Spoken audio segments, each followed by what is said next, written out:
आज आपको जो स्वस्थ दिनचर्या बता रहे हैं कि हम बिना दवा के कैसे स्वस्थ रहें। हम आयुर्वेदिक, होम्योपैथिक, एलोपैथिक इन सभी डॉक्टर से कैसे बचें।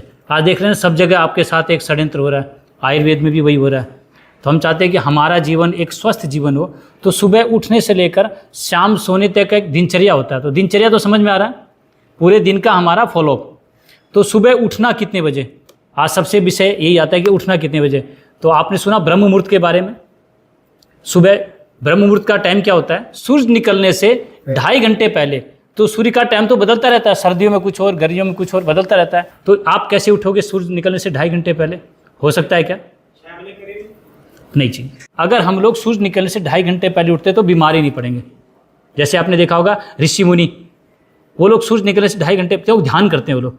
अब हम लोग गृहस्थ आश्रम में हैं, तो मैं आपको 2.5 घंटा नहीं 1 घंटा तो आपको निकालना ही पड़ेगा अपने शरीर के लिए। मात्र उठने से भी आप ठीक हो सकते हैं। इसमें भी बहुत बड़ा एक राज छुपा हुआ है। पहले उठते थे ना, पहले हम लोग सूर्य निकलने से पहले उठते हैं। अब कितने बजे उठते हैं? 10 बजे, 11 बजे, ऐसे ही चल रहा है ना। तो हम सूर्य निकलने से 1 घंटे पहले उठते हैं तो हम बीमार नहीं पड़ेंगे। इसके पीछे का कारण है हमारे मस्तिष्क के बीच में एक मटर के दाने के बराबर एक ग्रंथि होती है जिसका नाम है पीयूष ग्रंथि, मास्टर ग्लैंड। सुना ना आपने? ये ग्लैंड हमारे ब्रेन के अंदर हमारे सारे ऑर्गन को एक्टिवेट करती है। जैसे पेनक्रियाज काम नहीं कर रहा है प्रॉपर तरीके से तो इंसुलिन नहीं बनेगा, और प्रॉपर अगर इंसुलिन नहीं बनेगा तो आप डायबिटिक होंगे, और आपको पता फिर पूरी ज़िंदगी दवाई खाते रहो। तो मैं आपको बताऊंगी दवाई खानी ना पड़े। हम डायबिटीज़ को लेकर परेशान हैं तो सभी लोगों ने अपनी अपनी, आयुर्वेद ने अपनी चूरन बेचा, एलोपैथ ने अपनी दवाइयाँ दी, सब ने अपने अपने दवाइयाँ बेची। कोई बता ये नहीं रहा कि क्यों ये बीमारी बन क्यों रही है। तो पेनक्रियाज के बारे में सुना ना आप लोगों ने कि पेनक्रियाज जो है हमारे बॉडी में इंसुलिन बनाता है, ठीक है ना। तो आज आप पेनक्रियाज के बारे में बताऊंगा कि पेनक्रियाज मान लो पूरी तरह से एक्टिव नहीं है तो मास्टर ग्लैंड उसको एक्टिव करता है। तो मास्टर ग्लैंड का फंक्शन टाइम क्या है? सूर्य निकलने से 2.5 घंटे पहले वो खुलता है, और जैसी सूर्य की किरण निकलती है बंद हो जाता है। हर ऑर्गन का एक टाइम है। जैसे बड़ी आंत का, बड़ी आंत काम क्या करता है? मल निकालने का। तो मल तो पूरे दिन रहती है बड़ी आंत में, तो पूरे दिन आपको लैट्रिन जाना चाहिए। आप देखो 5 से 7 बजे के बीच में, सुबह जैसे होता है 5 से 7, उस समय आप अपान वायु बॉडी से निकलने लगती है। क्यों होता है? कि फ्रेश होने जाओ। तो ऐसे ही होता है, बड़ी आंत का काम है। सबका एक ऑर्गन टाइम बनाया गया है। हार्ट के तकरीबन पेशेंट देखोगे जिसको हार्ट की समस्या है, वो 3 से 5 बजे के बीच में उसको बड़ी गंभीर समस्या आती है। होता है ना? ध्यान किया आपने? अब उठ गए, उसके बाद क्या करना? तो उठने के बाद क्या करते हैं हम लोग? पानी पीते हैं, यही है ना। तो पानी कैसे पीना? मैंने आपको बताया था सिर्फ पानी से भी ठीक हो सकते हैं। घूट घूट करके, सिप सिप करके पानी पीना। कुत्ते को आपने देखा, कुत्ते को जहां तक उसका जीभ जाता अपने आप ठीक कर लेता, किसी डॉक्टर के पास नहीं जाता, मुंह की लार। तो सुबह जो आपको बताया जाता गुनगुना पानी पिए। तो कई लोग बोलते हैं गुनगुना क्यों, ठंडा क्यों नहीं? तो गुनगुना पानी क्यों पीना? आपने देखा होगा कोई तेल की बोतल है या घी की बोतल है और उसको साफ करना है, किससे करोगे? गुनगुने पानी से। तो गुनगुना पानी सफाई के लिए होता है। तो जैसे आप दांत को तो रोज साफ करते हैं, शरीर को भी रोज साफ करते हैं। आपसे बोलूं कभी गले को किया है? या इंटरनली ऑर्गन को भी, इसको भी सफाई चाहिए ना। तो गले से नीचे तक की सफाई के लिए वही गुनगुना पानी।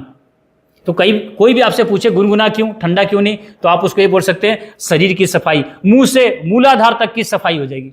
जैसे ही आप गुनगुना पानी पियोगे, मुंह से मूलाधार तक की सफाई हुई, बड़ी आंत में आपका कचरा जो भी पूरा दिन का खाया इकट्ठा हुआ, आप फ्रेश होने जाओगे।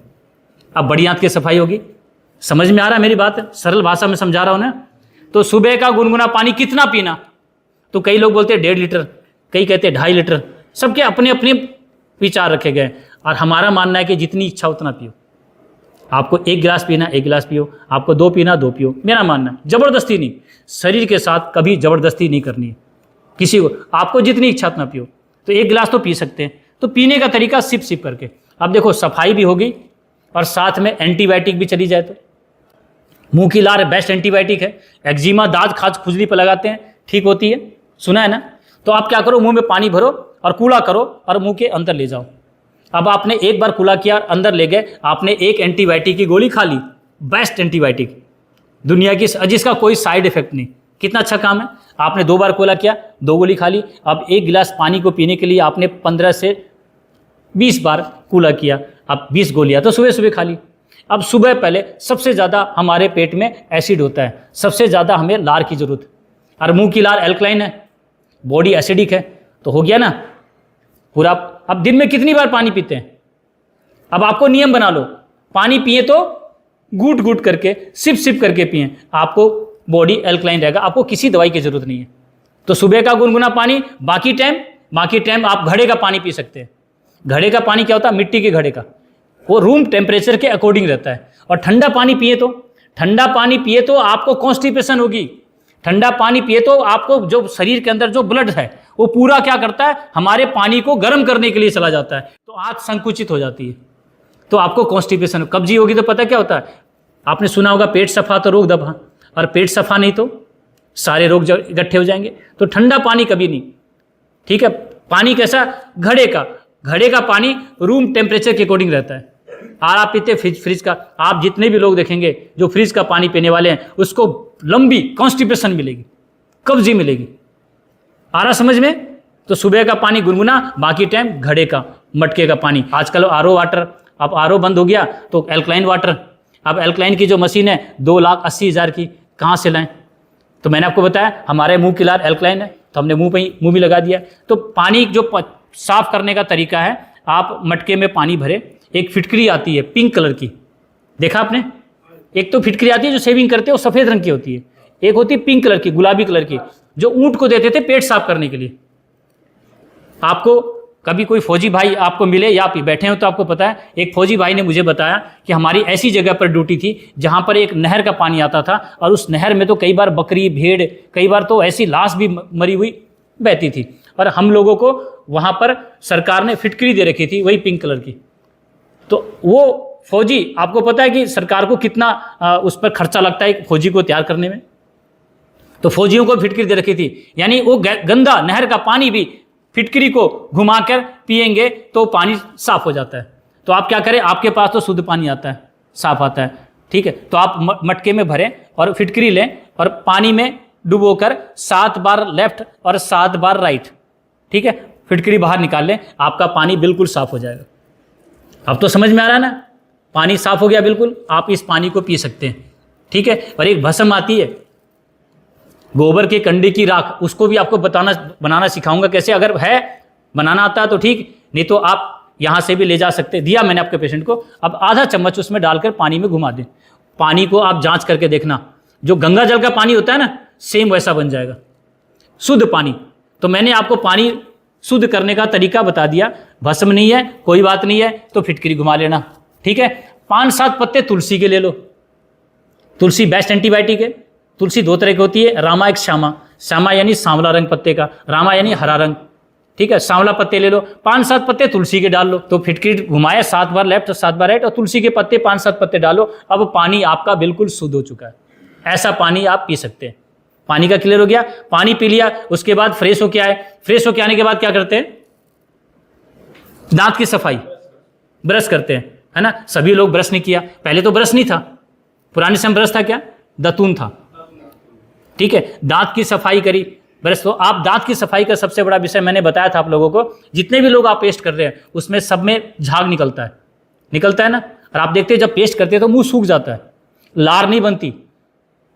सुबह हम अगर मीठे से आप खाओ तो आपको देखना ड्राई हो जाएगा मुंह। सुबह पहले कड़वा या होता नहीं कि देखा आप तीखा लेंगे तो उसमें लार बनती है, तो नीम का दातून आपको कड़वा होता है, ठीक है। नमक तेल हल्दी से करते हैं तो लार बनेगी। तो सुबह जो आपको दांत की सफाई करनी है, या तो नमक तेल हल्दी लो या फिर नीम के दातून। तो इसके बारे में तो बताया था मैंने आपको कि जिसमें झाग बनता है उसमें सोडियम लॉरेल सल्फेट होता है, और जिसमें भी सोडियम लॉरेल सल्फेट होता है वो आपको नुकसान करता है। सुबह का दांत की सफाई हुई, दांत की सफाई के बाद क्या होता है, स्नान, नहाते हैं। और आपसे पूछूं क्यों नहाते हैं तो बता सकता है कोई? नहीं पता। शरीर की सफाई कहते हैं ना, शरीर की सफाई का कोई विषय नहीं है, सुबह का स्नान करना होता है इस बॉडी को ठंडा करना। जैसे आपके घर में पानी की मोटर है, आपने उसको घंटे, 2 घंटे, 4 घंटे, 5 घंटे, 6 घंटे, 10 घंटे चलाए, कहते हैं ना भैया बंद कर दो, गर्म हो जाएगी, फूक जाएगी। तो आपका शरीर भी एक मशीन की तरह, जब आप जन्म लिए तो आपको पता है मशीन चल गई, अब आप रात को सो रहे तो बंद हो जाती है क्या? तो जो मशीन 2400 घंटे लगातार चल रही हो, उस मशीन को भी 24 घंटे में एक बार ठंडा करना जरूरी है। अगर ज़्यादा ठंडा हो गया तो गया काम से, ठीक है ना, और ज़्यादा गर्म है तो बुखार है। जब इस शरीर पर आप पानी को डालते हैं तो आपके बारीक बारीक रोम छिद्र है। पसीना कहाँ से निकलता है, कभी देखा आपने? बारीक बारीक रोम छिद्र इसी से निकलता है। तो ये अपने शरीर में जो ठंडा पानी गया इसी को सोखता है। तो ये मशीन 24 घंटे में एक बार ठंडा करने के लिए स्नान करना होता है। अब तो समझ में आ रहा है जी। कई लोग क्या करते हैं जी, गर्म पानी से नहाते हैं। मैंने कई बार देखा कि गर्मियों में भी लोग गर्म पानी से नहा रहे हैं। उसको वात की समस्या होती है बहुत ज़्यादा, वायु की। और हमारे शरीर में कहते हैं कि वात अगर बढ़ गया तो पित्त और कफ को असंतुलित कर देगा, और पित्त कफ असंतुलित होना यानी रोग होना। तो ठंडे पानी से नहाएं। अब सर्दी के समय ठंडे पानी से कैसे नहाएं? आप गंगा स्नान तो गए होंगे, सर्दी में गए हैं ना? गए हैं तो वहां पर कैसे नहाया? गर्म पानी किया, गंगा जी का पानी गर्म किया। गंगा जी स्नान करने जाते हैं तो सबसे पहले पैर डुबोते हैं। देखा ना, थोड़ी देर तक पैर रखते हैं, फिर धीरे धीरे घुटने तक ले जाते हैं, फिर कमर और फिर नीचे। आजकल क्या है, जब हम अपने घर में बाथरूम बनाया तो सबसे पहले तो शावर लगाया ना, महंगा शावर। अब वो पानी कहाँ जाता? सीधा ब्रेन के ऊपर। अब ये पता सॉफ्टवेयर है, जैसे ही आपने पानी यहां गया तो आपको पता एकदम से सुबकी आती है ना एकदम। अब क्या होता है कि शरीर को पता नहीं था कितना ठंडा पानी आने वाला है, तो क्या होता है, इसका असंतुलित हो जाता है। तो वात पित्त कफ असंतुलित हो जाता है, और वात पित्त कफ का असंतुलित होना रोग होना। तो कभी भी पानी सिर पर ना डाले, पैर पर डालो, उसके बाद स्नान करो, यानी अलर्ट कर दो, अलर्ट करके नहाना। अब आपको ठंडी लगेगी, करके देख लेना। यही विद्या मुझे पढ़ने के लिए मैं गया था कि हमें स्वस्थ कैसे रहें बिना औषधि के, बिना डॉक्टर के। तो स्नान हो गया। नहाना भी कितने बजे? सूरज निकलने से पहले अगर स्नान करते हो तो वात पित्त कफ सही रहता है। सूरज निकलने के बाद अगर स्नान करते हो तो आपका वात बढ़ जाएगा। कैसे? अब देखो, शरीर गर्म है, ठीक है, और जठर में अग्नि आई, सूरज निकला तो जठर में आती है ना, जठराग्नि कब हो? सूरज के साथ चलती है। सूरज छुपा तो अग्नि बुझी। अब शरीर में अग्नि प्रज्वलित हुई है और आग पर पानी डालो तो स्टीम, भाप होगा ना। तो इसीलिए कहते हैं जठर में अग्नि आने से पहले स्नान करें। अगर आपने ऐसा किया तो आप स्वस्थ रहोगे। ये पूरा स्नान का विधि है। अब कहते हैं ना, सिर्फ आप जड़ी बूटी, सिर्फ आप अपनी दवाई कभी ठीक नहीं हो सकते। इसीलिए मैंने बोला स्वस्थ दिनचर्या सुनना बड़ा जरूरी है, तभी आपको बैठाया मैंने यहाँ पर, ठीक है। तो सुबह का स्नान सूरज निकलने से पहले स्नान करें स्वस्थ व्यक्ति। अब पेशेंट है, बीमार है, क्या करें? तो पेशेंट उठ नहीं सकता, बेड पर है, तो उसको कपड़ा में पानी को थोड़ा करें, उसके शरीर को स्पंजिंग, मतलब उसको साफ करें, ठीक है जी। उसका कपड़े रोज चेंज करें, ऐसा तो कर सकते हैं। काम मैंने कभी नहीं बोला कि मैं पेशेंट ठीक कर दूंगा, मैं किसी बीमारी को ठीक करने का दावा नहीं करता। मेरे पास सभी पेशेंट आ रहे हैं कैंसर के, मेरे पास कैंसर की दवाई भी नहीं, मैंने बताया ना आप लोगों को, मेरे पास कोई कैंसर की दवाई नहीं है। तो पेशेंट कैसे ठीक हो रहे हैं? तो भैया मैंने नहीं पता कैसे किया, मैं तो उसके पूरे शरीर को ठीक किया, और हमारा शरीर ही हमारे शरीर को ठीक करता है। तो शरीर को ठीक करने का दिनचर्या आपको मैं बता रहा हूँ। तो सुबह का पता चल गया, पेशेंट के बारे में बता दिया मैंने आपको। अब देखो, स्नान हो गया तो नहाने के बाद क्या होता है? चाय। देखो ये बात आप भूल रहे हो, स्नान करने के बाद बेड टी आता है ना, चाय तो बना दो, 1 कप चाय। देखो चाय के बारे में सबको पता है। आपको पता है हमारे देश की आज़ादी की क्रांति की लड़ाई, पहली लड़ाई किसने लड़ी थी? मंगल पांडे। और क्या था वो? एक कारतूस, उसके ऊपर चर्बी लगा होता था, ठीक है, उसको मुंह से निकालते थे, और उसी बात पर लेकर लड़ाई चली थी। और आज तक वही सिस्टम चल रहा है। जो आप लोग चाय पीते हो, राजीव दीक्षित को आपने सुना होगा, राजीव दीक्षित ने चाय के बारे में बताया था, संसद भवन में हंगामा भी हुआ था कि चाय के अंदर बताते हैं जो कत्ल खाने हैं, जो कत्ल खानों में सब कुछ बिकता है, उसका हड्डियाँ भी बिकती है, पता है ना आपको, वो चीनी की कंपनियाँ लेके जाती है, उसका मांस वो विदेश जाता है, और रक्त चाय की कंपनियाँ लेके जाती है। कुछ कंपनियों का नाम भी आता है, जिसको नहीं मेरी बात पर विश्वास तो राजीव दीक्षित को जिसको सुनते हैं उसमें सुन लेना, ठीक है। और चाय किसने दिया? अंग्रेजों ने। अंग्रेज हमारे क्या थे? दुश्मन। और दुश्मन कोई चीज़ दे तो लोगे क्या? मैं आपका दुश्मन हूँ और मैं आपके घर जाऊँ, भैया मिठाई खाओ, आप बोलोगे भैया रख दो, कोई बात नहीं, आप आ ही गए हैं तो रख दो। मैं बोलोगे नहीं जी एक तो खा लो, आप बोलोगे यहाँ से चले जाओ भैया, ज़्यादा हाँ, चालाक मत बनो, रख दो, नहीं तो चले जाओ, नहीं खानी दवाई आपकी मिठाई। ठीक है जी। तो आपके घर में जो चाय है वो दुश्मन ने दिया है, तो आपको अच्छी तरह पता है कि दुश्मन जो दे उस पर विश्वास ना करें। तो आप चाय किसको पिलाएं? दुश्मन को ही। समझ में आ गया जी? तो आपके घर में कौन आते हैं दुश्मन? आपके अपने मामा, चाचा, ताऊ, यही ना, बहन। तो मांगेंगे चाय तो आप दोगे? मैं एक ही बात कहूँगा, उसको बताना। और चाय से नुकसान बता देता हूँ। चाय क्या एसिडिक है पता है? चाय में निकोटीन है, टैनिन है, और सही पूछो तो जो सिगरेट पी रहे हो ना, वही चाय में भी है। सिगरेट पीने वाला और चाय पीने वाला में कोई फ़र्क नहीं है। तो मैं कहता हूँ ये चाय बंद करके सिगरेट ही पी लो, फिर निकोटीन है ना उसमें भी सर, है ना। तो ये आप लोग कहते हैं नशा सिगरेट पीने वाला छोड़ सकता है, लेकिन चाय पीने वाले को चाय छुड़वा के दिखाओ, छूटती है क्या? नहीं छूटती। नहीं, कई लोग आते हैं मेरे पास, नहीं जी चाय नहीं छूटेगी, दवाई दो चाय मत दो। और इसमें क्या होता है, जैसे ही हमारे बॉडी के अंदर एसिडिक लेवल बढ़ेगा, आपको पता है, कहते हैं कि एसिड बढ़ गया। आप बोलो हिंदी में बताओ भैया। ये तो होता है, जो हार्ट के लिए जाते हैं आप, स्टंट पड़ती है ना, तो हमारे जो हार्ट है उसमें आर्टरी एक वेनरी है। जैसे हमारे शरीर में ब्लड का सर्कुलेट हार्ट ही करता है, ब्लड को खींचता है, उसको पंपिंग करके फोर्स के साथ फेंकता है, यही ना जी। अब जैसे आर्टरी है और वेनरी, जैसे आपके ब्लड को खींचा तो आपका बॉडी के अंदर, आपने चाय पिया तो आपका कोलेस्ट्रॉल बढ़ा। आप हिंदी में पूछो तो डॉक्टर कहेगा कोलेस्ट्रॉल यानी पित्त बढ़ा, तो खून गाढ़ा हुआ, एसिड बना उसमें। तो जब वो ब्लड को खींचता है तो वेंस चिपकती है। कई बार देखते हैं ना, सुई सा चुभता है बाईं तरफ, दर्द नहीं होता, कई बार लगता है। तो आप डॉक्टर के पास जाओगे, डॉक्टर बोलेगा स्टंट डलेगा। स्टंट जानते हैं, जो पेन में स्प्रिंग होती है ना, ऐसी स्प्रिंग डालते थे, ब्लड आपका नस थोड़ी चौड़ी हो जाती है, और ब्लड आराम से आने लगता है। थोड़े दिन के बाद क्या होगा कि आपने चाय तो बंद नहीं किया, स्टंट के आसपास फिर कोलेस्ट्रॉल जम जाएगा, वो बोलेगा दोबारा स्टंट डलेगा। तो 3 बार स्टंटिंग होती है, तो अप्रोक्सीमेट चार्ज होता है 2.5 लाख, 2.5 लाख, 2.5 लाख। तो 3 बार तो ये होगा, चौथी बार बोलेंगे अब इसमें स्टंट नहीं पड़ेगा, और यहाँ से पेट काटेंगे, बाईपास सर्जरी, पैर में से नस निकालेंगे, लगा देंगे। तो 10 लाख अप्रोक्सीमेट वो लगा लो, हो गया। तो 20 लाख रुपये अलग से रख लो, वो चाय पीना। तो पता सबको है चाय एसिडिक है, और एसिड बढ़ेगा तो घुटने का दर्द भी आता है, और एसिड बढ़ेगा तो अल्सर भी होता है। और अल्सर को क्या बोलते हैं? अब अल्सर बोलेंगे तो कमाई नहीं होता, तो अल्सर को दूसरा नाम ले लें तब तो कमाई हो जाएगी। यही तो मैं आपको जो बात बता रहा हूँ, इसके पीछे मैंने कुछ भी आपको देने को नहीं बोला। ठीक है, अब मेहमान आए तो क्या दे? अरे गर्मी का समय है तो नींबू की शिकंजी दे दो। और मेहमान है पैसे वाला, गाड़ी बंगले वाला, नींबू की शिकंजी में बेइज्जती हो जाएगी। तो आपके पास ज़्यादा पैसे हैं, उसकी मेहमान नवाजी करनी, तो फलों का रस दे दो। ठीक है, मौसमी, आपको और भी चीज़ें मान लो, अनार। मैं मना नहीं कर रहा आपको, मेहमान के लिए, पेशेंट के लिए नहीं है। पेशेंट को मौसमी का नहीं देना, खट्टे फल मना कर रखा मैंने। ठीक है जी। तो अपने मेहमान के लिए फल। और कई अभी गर्मी का समय, नींबू तो 300-400 रुपये किलो हो जाता है, बड़ी समस्या है।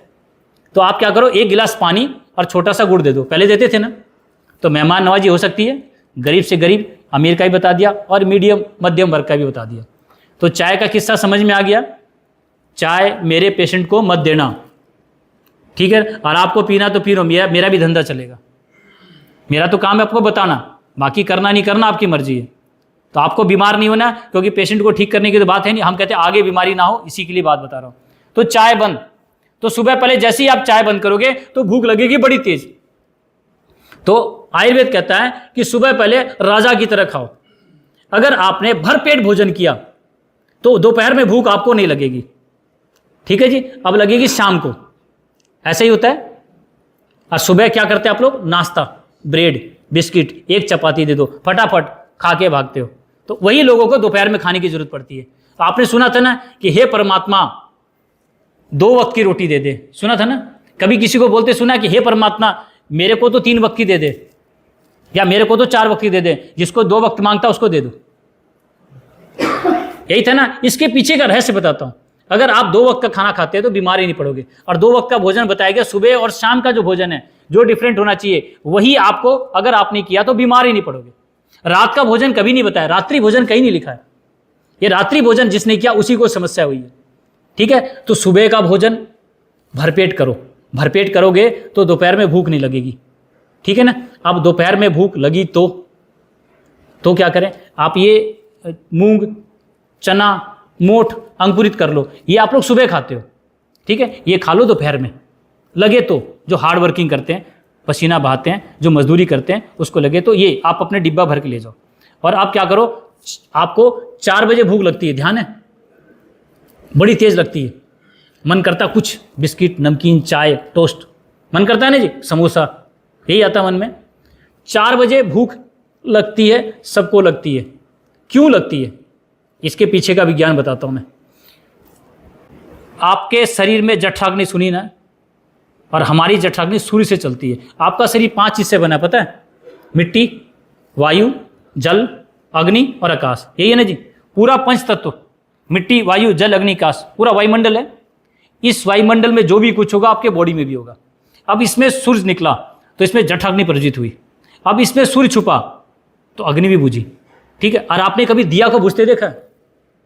दिया बुझने से पहले बड़ा तेज फड़फड़ाता है, फड़फड़ाता ना, देखा ना आपने? बुझने से पहले करता नहीं जी। तो यही 4 बजे जब सूर्य, आपने देखा सूर्य छिपने से 1 घंटे पहले बड़ी तेज भूख लगती है, तो वही कहानी है। सूर्य छुपने वाला है, दिया बुझने वाला है, जठराग्नि बड़ी तीव्र होती है। और आयुर्वेद कहता है कि उस समय अगर भोजन कर लो तो वो भोजन आपके अमृत के समान है, अमृत, मेडिसिन। और रात का भोजन विष के समान है, स्लो पॉइजन। देखो आपने देखा जैन धर्म में जैनी लोग सूर्यास्त से पहले भोजन करते हैं। अच्छे अच्छे बिजनेसमैन देखे हैं मैंने जैनी लोगों को, वो लोग क्या करते हैं, अपना लंच बॉक्स साथ रखते हैं, ठीक है। आप भी अपने घर से निकलते हो, अपना लंच बॉक्स साथ लेके जाओ, ठीक है। कहीं भी हो, बस में हो, ट्रेन में हो, ठीक है। आपने देख दवाई का डिब्बा भी साथ लेते हैं, डॉक्टर कहता है ना कि खाना दवाई तो कहीं भी खाते हैं ना, तो वो भी आपका है, एक लगा लो, वो आपका मेडिसिन ही है।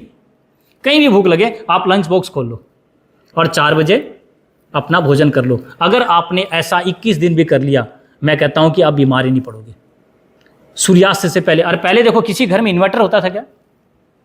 नहीं था जी। हम लोग लालटेन चिमनी में पढ़ाई करी हम लोगों ने, था ना जी। अगर चिमनी बोलूं तो आपको पता भी नहीं है, बुजुर्गों को पता है, बच्चों को नहीं पता है। एक हम लोग होता है ना, शीशे की बोतल लेते थे, उसमें छेद करते थे और एक बाती बनाते थे, कपड़े की, मिट्टी का तेल डाल के जलाते थे ना, और पढ़ाई करते थे, नाक में धुआं भी घुसता था। अब देखो लाइट होती नहीं थी, कभी आई कभी नहीं आई, तो अंधेरे में भोजन बनेगा कैसे? तो हम लोग पूरे गांव की बात बताता हूँ, पूरा गांव हमारा सूर्यास्त से पहले भोजन खा लेता था। और जैसे ही अंधेरा होता था तो हमारी खाट बाहर निकलती थी।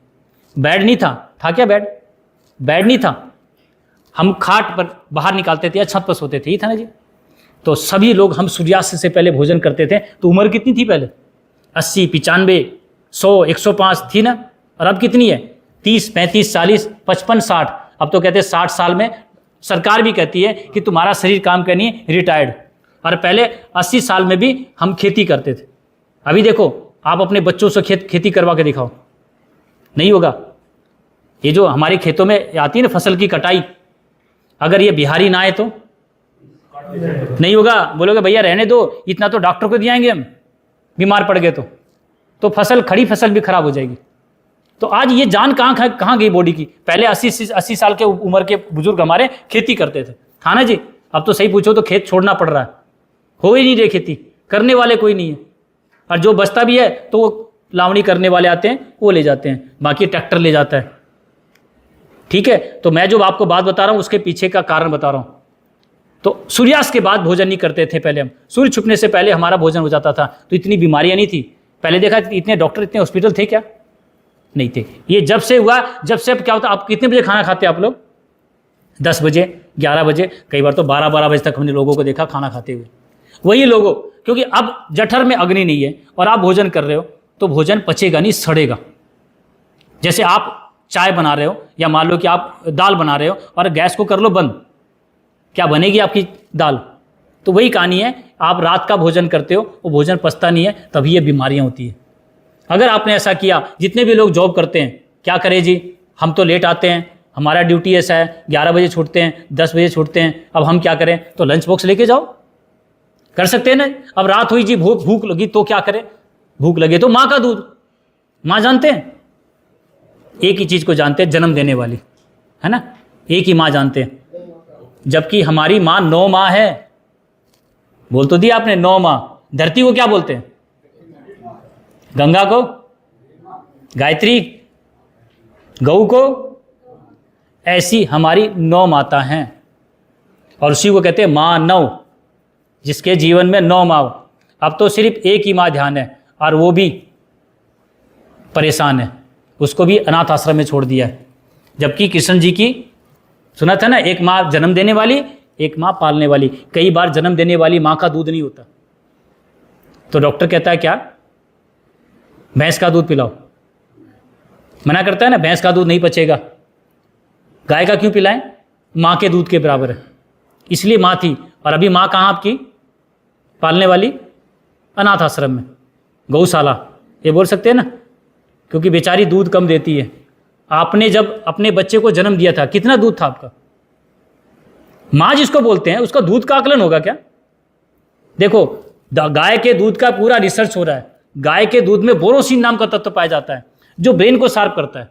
आपने देखा भैंस का पाडा या पाडी, 4 आपके घर में भैंस है, आप उसको छोड़ के देखो, अपनी माँ को नहीं ढूंढ पाता हो, कभी उसके पास जाएगा औलाद मारेगी, कभी उसके पास जाएगा औलाद मारेगी, कहीं जाके चौथी बार आके माँ को ढूंढ पाता हो। और आपने देखा सड़कों पर जो गाय की झुंड चलती है, वो तो गाय एक तरफ और बछड़ा अलग। शाम को जब छोड़ा जाता है तो 100 गाय में भी अपनी माँ को एक झटके में ढूंढ लेता है। देखा ना आपने? तो उसका ब्रेन इतना शार्प होता है। कहते हैं ना, भैंस की बुद्धि। जो बच्चा आज पहली क्लास में पढ़ा, दूसरी भूल जाता है, जो दूसरी पढ़ा तीसरी भूल जाता है। जब तक वो डॉक्टर बनेगा सब भूल चुका है। एक ही चीज ध्यान रहता है, पैसा। यही आता है ना जी, यही कहानी हुई आगे चलकर। ये सारा, ये पूरा रिसर्च है। तो मैंने आपको जो बात बताया, गाय के दूध का, गाय के गौमूत्र का, गाय के गोबर का, ये बहुत बड़ा विज्ञान है जो दिनचर्या से परे है। ये फिर आपको कभी यहाँ आएंगे तो मैं सारी चीज आपको बताता हूँ। बताया ना सारी बात को मैं, ये बताता हूँ मैं। तो ये कुछ विषय यहाँ के लिए भी छोड़ते हैं। तो आप तो समझ में आ गया। रात को क्या पियेंगे? भैंस का, गाय का। यमराज की सवारी क्या है? यमराज किस पर बैठा है? आ गया ध्यान? यमराज यानी भैंस का। समझ में आ रहा किस्सा? और कृष्ण जी कहाँ खड़े हैं? गाय। इस समय मान लो सपोज दैट, कहते हैं धरती गोल है। आपने देखा क्या गोल है? नहीं देखा, माना ना आपने। मान लो इस समय आपको कृष्ण जी मिले, यमराज मिले, किसके पास जाओगे? कौन जाना चाहेगा? बोलोगे जी अभी तो पोते का ब्याह करना है जी, कृष्ण जी के पास। हाँ, बहुत। अगर ऐसा आया तो आप लोग 100 बहाने मारोगे, और कृष्ण जी मिल गए तो बोलेगे चलो जी चरणों में जगह दे दो। जो बातें हैं स्पष्ट बता रहा हूं आपको मैं। तो एक उदाहरण दिया मैंने आपको। भैंस थी, कई लोग कहते हैं पहले भैंस नहीं थी, तो भैया गाय दूध देती थी और माँ देती थी, तो हमने उसी को माँ बोल दिया। भैंस थी, यमराज अभी नहीं गया। आपको कोई इलेक्शन नहीं होता वहाँ पर कि अभी इलेक्शन जीता और यमराज जी बन गए। तो मैंने जो बात बोला वो सारी बातें स्पष्ट है। शाम तक का विषय आपको समझा दिया मैंने। यानी अब रात को माँ का दूध पिए, यानी गाय का दूध पिए। अब अनाथ आश्रम से गाय को निकाल लें, ठीक है? और नहीं तो आपको भी अनाथ आश्रम रोज जाना पड़ेगा अपनी माँ से मिलने, रोज, क्योंकि वही बच्ची है अभी, माँ दूध नहीं दे रही है तो गाय का। और घर ले आएंगे तो आपको सभी बता रखा, गौमूत्र के बारे में भी। इसके बारे में आपको बताऊंगा इसमें कि गौमूत्र के नियम भी है। अब गाय दूध के लिए, गौमूत्र के लिए रखनी है। तो शाम तक का विषय समझ में आ गया? किसी को कोई दिक्कत नहीं है? आप खाना कितने बजे खाओगे? जिस समय भूख लगे, है ना? अब ये मत बोलना कि भूख लगे उसी समय। और कहा भी गया है भूख लगे तो भोजन जरूर करें। अगर नहीं किया तो पित्त बनेगा, ठीक है? और वो पित्त बनेगा तो आपको अल्सर करेगा, और अल्सर करेगा तो वो बीमारियां का रूप ले लेगा, ठीक है ना? तो यहां तक का विषय क्लियर हो गया। अब आपको बताते हैं 4 जहर के बारे में। राजीव दीक्षित ने बताया था ना 4 जहर के बारे में, आज वो भी क्लियर करते हैं। पता है आपको 4 जहर के बारे में? हमारे किचन में है, हमारे रसोई घर में नहीं होता था। अब किचन और रसोई घर में भी बहुत ज़्यादा फर्क है। आप तो बोलोगे एक ही बात है, जैसे इंडिया और भारत में फर्क है। कहीं कहते हैं एक ही तो बात है, एक बात नहीं है जी, ठीक है? भारत के अंदर ऐसे कानून नहीं थे, ठीक है जी? अब इस कानून के गुलाम हो गए। पहले अंग्रेज के गुलाम थे, अब कानून के गुलाम। आप कहते हैं ना अकॉर्डिंग टू लॉ आपको ये सजा सुनाई जाती है, सबूतों और गवाहों के मद्देनजर रखते हुए। यही था ना जी? अब कहीं भी आपको सबूत नहीं पेश कर पाए, गवाह नहीं मिला, तो आपको सजा हो जाती है। तो पहले ही नहीं था, पंचायत होती थी, पंचायत में फैसले हो जाते थे, जो फैसला होता था वो मान्य होता था। अब तो गवाह सबूत नहीं मिले तो भैया सजा हो जाएगी। और झूठ को सच, सच को झूठ करने के लिए ही वकील बनाया गया, नहीं तो वो वकील ही नहीं है, ठीक है? साफ साफ तो कोई भी दे देगा, यही काम। बुरा मत मानना जी। अब आप वकील लगा होगा बुरा, है ना, ये गलत तो नहीं बोला। देखो जो बातें मैं स्पष्ट बताता हूँ, वो अच्छा वकील वही है, अरे सीधी सीधी बात तो हम ही कर लेंगे। आप अगर इसको कंप्लीट कर, मतलब सही को गलत कर सकते हैं, तब तो आपके पास आ रहे हैं, और गलत को सही कर सकते हैं तो ठीक है। तो मैं आपको बात बता रहा हूँ, मेरे पास स्पष्ट है जो भी बात रखा मैंने। तो आज 4 जहर के बारे में जो बता रहा हूँ वो अपने रसोई घर से हटा देना। अब किचन को रसोई घर में कन्वर्ट कर रहे हैं, ठीक है। सबसे पहला जहर है सफ़ेद चीनी, ठीक है जी। तो अब कैसी खानी है?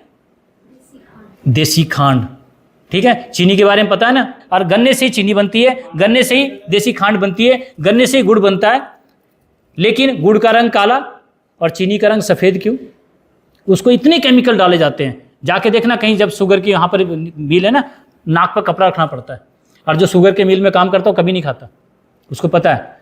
तो आपको देसी खांड के बारे में भी आपको बताया मैंने, ठीक है जी। देसी खांड यानी जिसका दूध से साफ। आजकल क्या होता है, रसगुल्ले जो बनते हैं शादियों में, और जो चाशनी बच जाती है, उसी को ये लोग देसी खांड बोल के देते हैं। तो भैया उसके शुद्धिकरण के बारे में जहाँ आप लोगों को पूरी ध्यान रखना, जिंदगी का सवाल है, ठीक है ना। हमें इन डॉक्टरों से बचना है, तो देसी खांड का सेवन करें, ठीक है जी। दूसरा जहर आपने पहले ही बोल दिया, नमक। पहले नमक कौन सा खाते थे? डले वाला, मोटा मोटा। आपको पता है बारिश के टाइम पर पानी छोड़ता था, हांडी में रखते थे। अब ये कौन सा नमक आता है? झरझर गिरने वाला, फ्री फ्लो नमक। नाम नहीं ले रहा मैं, नाम लूंगा तो फिर सबको दिक्कत आ जाएगी। झरझर गिरने वाला फ्री। अरे फ्री फ्लो कैसे हुआ?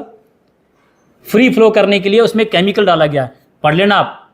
उसमें लिखा हुआ एल्यूमिनियम सिलिकेट, और एल्यूमिनियम सिलिकेट सीमेंट में मिलाया जाता है फ्री फ्लो करने के लिए, ठीक है। अब ये क्या करता है? आपके लुब्रिकेंट को सोखता है, बीपी को फ्लक्चुएट करता है। अब लुब्रिकेंट सूखेगा, जैसे मैं बोल रहा हूँ तो यह लुब्रिकेंट है, उंगली हिल रही है लुब्रिकेंट है, हाथ हिल रहा है लुब्रिकेंट है, और जैसे ही सूखेगा तो ये कट कट आवाज करेगा, होता है ना। फिर ये क्या होगा? अर्थराइटिस। अब खाए जाओ अर्थराइटिस की दवाई, कब तक खाओगे? जिंदगी भर। शुगर की दवाई जिंदगी भर, बीपी की दवाई जिंदगी भर। तो फिर कैंसर की दवाई मरने के बाद भी शमशान घाट में डालनी पड़ेगी, अगले जन्म में ना हो। देखो हर बात कड़ी है, लेकिन सुननी पड़ेगी, समझ रहे नहीं जी। तो आपके सामने जो बात रखी मैंने, ये बात स्पष्ट है। नमक यानी नमी, जिसमें नमी नहीं वो नमक ही नहीं। तो ले आओ, और किसी पर विश्वास मत करना, पिसा पिसाया नमक नहीं, कहीं ना कहीं फ्रेब है, तो डला लाओ, खुद पीसो, खुद छानो, खुद, क्योंकि ये बीपी की दवाई है आपकी, बीपी को फ्लक्चुएट करता है, एल्यूमिनियम सिलिकेट होगा तो, ठीक है। दूसरा लुब्रिकेंट को सोखता है। और आपको पता है इंदिरा गांधी ने नसबंदी की थी, उसके बाद सरकार गिर गई थी, उसके बाद चला था घेंगा रोग, बोले कि आयोडीन नमक खाना, कहते हैं ना जी। लेकिन ये पाकिस्तानियों ने नहीं खाया, उनको पता था कि ऐसा काम किया गया कि वे लाठी भी ना टूटे और भैंस भी साफ हो जाए। तो ये नमक के अंदर खेल किया गया, इससे कुछ भी नहीं देखा गया कि इसमें ऐसा। आयोडीन हमारे, आपको पता, दाल में भी है, नेचुरल आयोडीन। इसमें केमिकल प्रोसेस द्वारा किया गया आयोडीन, हमें बाहर से आयोडीन की जरूरत नहीं है हमारे देश में, ठीक है। तो नमक आपको जो बता रहा मैं, यही नमक खाओ। आयोडीन नाम से कहीं ना कहीं हमारे माइंड वॉश किया गया। आ रहा समझ में? नमक का किस्सा हो गया पूरा, चीनी पूरा हो गया। अब तीसरा जहर क्या है? गेहूं। सुना ना आपने? पहले क्या खाते थे हम लोग? जौ, चना, ज्वार, बाजरा, मक्का। अब क्या आ गया? गेहूं। गेहूं में सबसे ज़्यादा ग्लूटीन है। लाल बहादुर शास्त्री जी ने एक बार बताया था, ताशकंद समझौता के अकॉर्डिंग बताया गया था कि भारत को गेहूं देने से मना किया गया था। लाल गेहूं के नाम से भारत में बाहर से गेहूं आता था, तो बोला था गेहूं नहीं देंगे, समझौता करो। तो शास्त्री जी ने बोला था तेरे गेहूं नहीं चाहिए। ये तो पता है ना सब, आप तो देख रहे हैं, लेकिन थोड़ा पीछे चल रहा हूं। तो उस समय सोमवार का व्रत रखवाया गया था, एक दिन का व्रत। वो इसलिए था कि हम गेहूं बचा सके। जब गेहूं हम खाते नहीं थे, क्या हमारे यहाँ अनाज उगाते नहीं थे? कि हम लोग उगाते थे, तो गेहूं नहीं क्यों उगाते थे?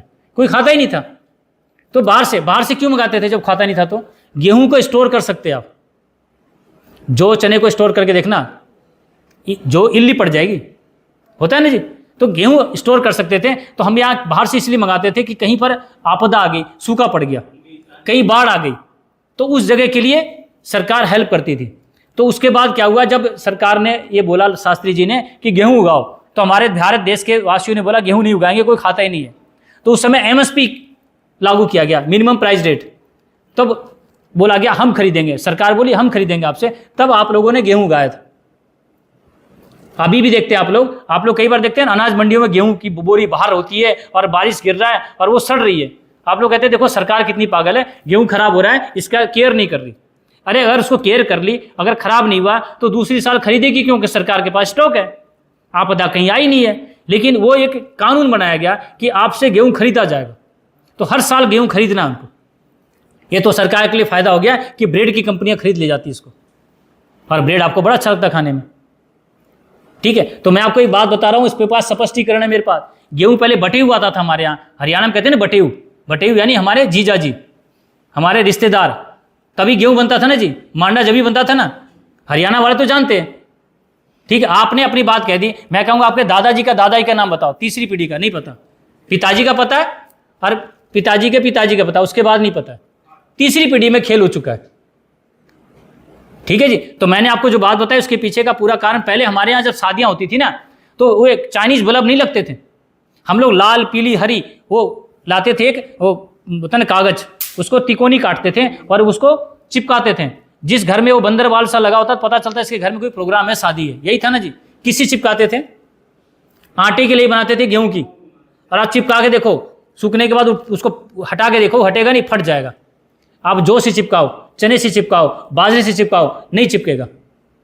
अब आ गया समझ में? तो ये हो गया। और चौथा जहर क्या बच गया? सफेद दूध, भूल गए दूध। अभी क्या लेते हैं आप लोग? गाय का दूध कैसा होता है? हल्का पीला, और भैंस का सफेद। तो ये सफेद अभी तो वो भी नहीं पीते, भैंस का दूध भी नहीं मिलता आप लोगों को, पैकेट का मिलता है। अभी सबसे बड़ी समस्या चल रही है ना, पथरी पथरी पथरी पथरी पथरी पथरी हो रहा है ना। आपको पता है ये पैकेट वाले दूध में क्या मिलाया जाता है? मेलामाइन, मेलामाइन मिलाया जाता है, जो सीमेंट उसमें लगाते हैं टाइल्स में। मेरा पेशेंट को गाय का माँ का दूध चाहिए, तो भैया आप देख लो, आपको पीना है, आप मर्जी आपकी पियो, आप पियोगे तभी हमारा धंधा चलेगा। तो मैंने मेरे बारे में बता दिया, पैकेट वाला दूध, सफ़ेद दूध नहीं, हल्का पीला कलर का दूध, यही है ना जी।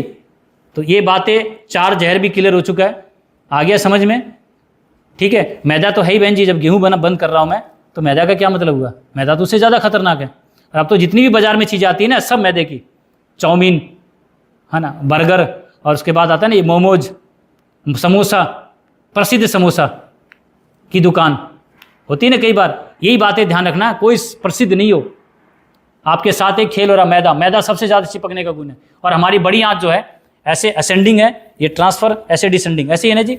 बड़ी आंत, अरे भगवान कैसा है, इधर से खाया, इधर से पचाया, इधर से निकाल देता, ऐसा घुमाया क्यों? यही विज्ञान आपको समझ में नहीं आया। अब बड़ी आंत जो है वो आपकी मान लो सपोज दैट इतनी चौड़ी थी, अब गेहूं ने क्या कर दिया, चिपक चिपक के सबका पेट खराब। और मैदा उसे, कहीं भी आप होटल में जाते हो, गेहूं की रोटी मिलती है क्या? नहीं, स्पेशली मांग के देख लेना, नहीं, मैदे की। एक पूरा कॉन्सेप्ट चला है, गेहूं भी नहीं मिल रहा है, मैदा खा रहे हो, और सबसे खतरनाक है सारी मिठाइयां मैदे की है। तो चारों जहर मैंने आपको क्लियर कर दिया। किसी को कोई क्वेश्चन? क्लियर हो गया? अब आपको बताता हूं, हमारे घर में ये जो तेल लेते हैं ना, कौन सा खाते हैं? रिफाइंड, यही है ना, सरसों का तेल। आपको पता है उसमें क्या मिलाया जाता है? Palm oil. परमिशन है, क्योंकि इतना महंगा तेल खा नहीं पाओगे आप लोग।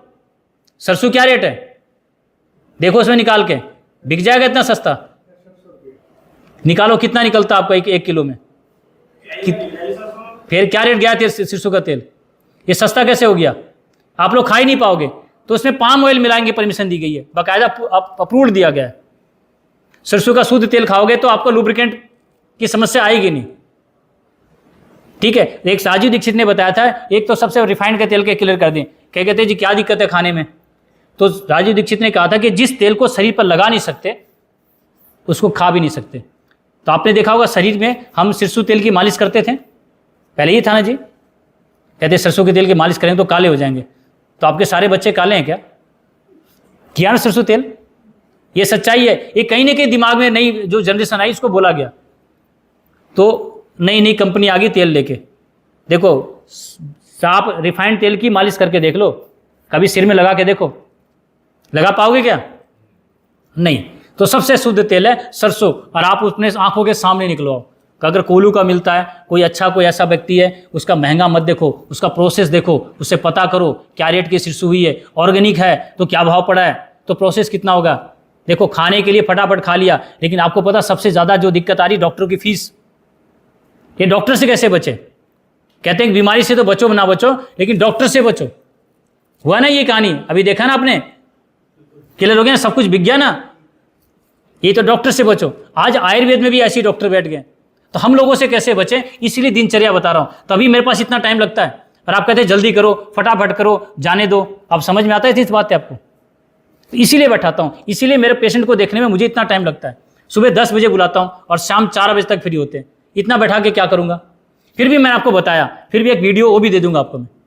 तो तेल का समझ में आ गया, ठीक है। अब देखो आपके पास जो सब्जियां खाते हो, है ना, सब्जी, सभी घिया तोरी सभी इंजेक्शन लगाते हैं, तो कोई भी ऐसी केमिकल वाली चीज आपको नहीं खानी। अगर घर में तोरी लगाई है तो खा लो, ठीक है। बाजार से लेके आ रहे हैं तो जी आप ऐसी सब्जी लेके आओ जिसमें केमिकल ना लगे, जैसे कच्चा केला, कच्चा पपीता, सब्जी बनती है ना, मेथी, पालक, धनिया, साटी, चौलाई। अगर इसमें ज़्यादा छिड़काव करेगा तो जल जाएगा। थोड़ा बहुत भी किया है तो आप क्या करो, गर्म पानी में इसको भिगो दो, थोड़ा नमक डाल दो, 10 मिनट छोड़ दो, या थोड़ा गोमूत्र डाल दो, 10 मिनट छोड़ के दूसरे पानी में धो के इसको खा लो, ठीक है। एक आता है कमल ककड़ी, बाढ़ करेला, सेम की फली, बीन्स, ड्रम स्टिक, सहजन आता है ना, ये तो ये सारी चीज़ें आप लोग देखो। अगर घर में कोई ऐसा लगा रखा तो मना नहीं कर रहा, लेकिन कुछ सब्जियां ऐसी जिसको नहीं खाना, जैसे गोभी हुआ गैस करती है, आलू हुआ, भिंडी हुई, अरबी हुई, ठीक है। ऐसी चीज़ आपको, खट्टी चीज़ आपको नहीं खानी, गैस तो नहीं चलेगा जी। देखो मैंने बता दिया मेरे बारे में जो पेशेंट है, और पेशेंट को लेकर बड़ी हम लोग तो ये बातें रखी मैंने, और एक पर्चा भी दूंगा उसमें सारी चीज़ भी बता दूंगा। तो बात समझ में आ गई। सब्जी की घर में उगी, मैं मना नहीं कर रहा, घर में उगी जो मना किया आपको बता दिया। अब आता है फल। पहले सब्जी भी मेहमान आता तब बनती थी ना, अब तो सब्जी में वो जान भी नहीं। तो आप एक और ले सकते हो, दाल।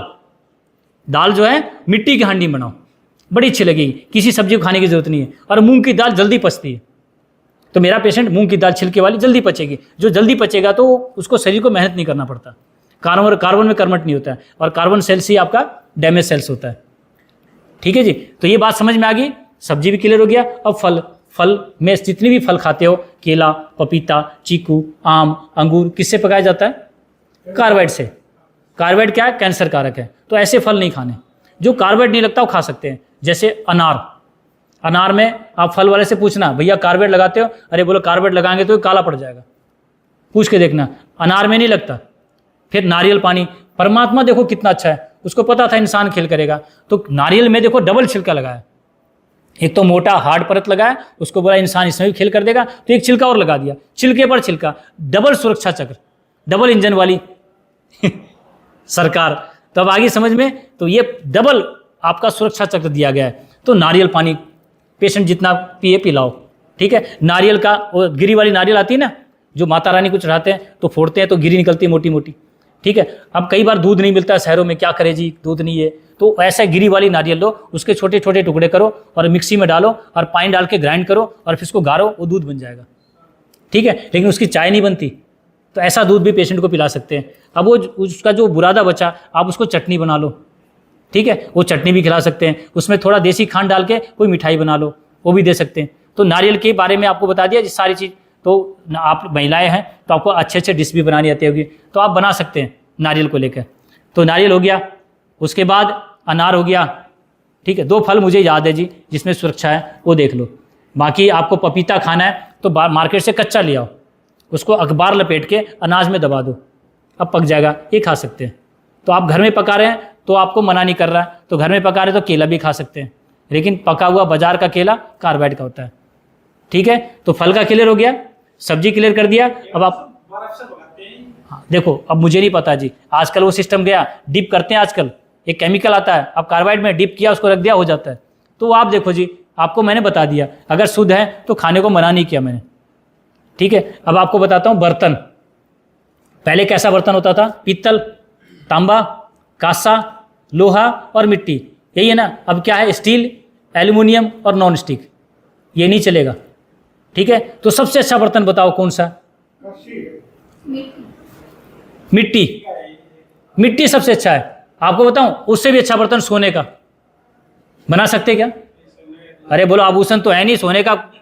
तो आपको सोने का बर्तन के बारे में बता रहा हूं। मिट्टी के अंदर सोना भी है, चांदी भी है, तांबा भी है, अभ्रक भी है, सारी चीजें। तो ऐसी मिट्टी, अब मिट्टी का कोई घड़ा लो और सुनार के पास जाओ, बोलो ये अगर सोने का बना है तो कितने का बनेगा? अंदाजा लगा लो। कई लोग कहते हैं टूट जाती है जी, महंगा पड़ता है। अरे उसका अंदाजा देखो ना, मिट्टी का सोने के बराबर है। तो अब किसी भी कोई बंदा बोले कौन से बर्तन बनाते हैं, तो बोलो सोने का। बोले चलो दिखाओ, बोले चलो, तो बोले गया तो मिट्टी का है। अरे बोले यही तो सोना है। वो कहते हैं मेरे देश की धरती सोना उगले, उगले हीरे मोती। तो मिट्टी वही है, भूल गए। मिट्टी की हांडी की दाल आप देखो होटल में कितने की मिलती है, घर में बनाओ ना, मेरे पेशेंट को खिलाओ ना। सबसे अच्छा इसमें रिकवरी होगा अगर मिट्टी के बर्तन बनाते हैं। उसके बाद दूसरा बर्तन आता है आपका पीतल का। ठीक है जी, पीतल में कलई करनी पड़ेगी, खट्टी चीज नहीं बनती। ठीक है, नहीं दूसरा लोहे का, उसके बाद पीतल का है। लोहे के में बना सकते हैं आप, ठीक है, लेकिन उसमें सब्जी काली हो जाती है। तो मैंने आपको बता दिया मिट्टी का बर्तन, उसके बाद लोहे का, उसके बाद पीतल का। और जो कांसे का बर्तन है वो खाने के लिए। कांसे के बर्तन में अगर किसी भी तरह से आपके भोजन के अंदर विष भी है तो आप देखो कांसा नीचे हरा हरा हो जाता है, उसको खींच लेता है। कांसे का बर्तन है तो सबसे अच्छा। और अभी एक बात कहता हूँ, पुराने समय की बात बताता हूँ। पहले कहते गरीबी आती थी तो भांडे बिक जाते थे। भांडा बोलते बर्तन, यानी बर्तन बेच के भी गुजारा हो जाता था। अब क्या बर्तन बेचोगे? स्टील का। बताओ क्या रेट मिलेगा?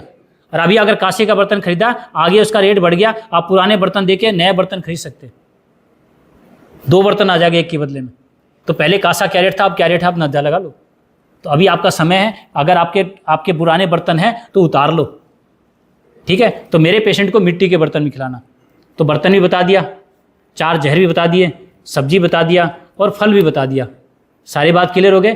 किसी को कोई दिक्कत तो नहीं है? ये बात कर लोगे? अगर आपने ये किया तो मैं नेक्स्ट टाइम आपको दवाई दूंगा।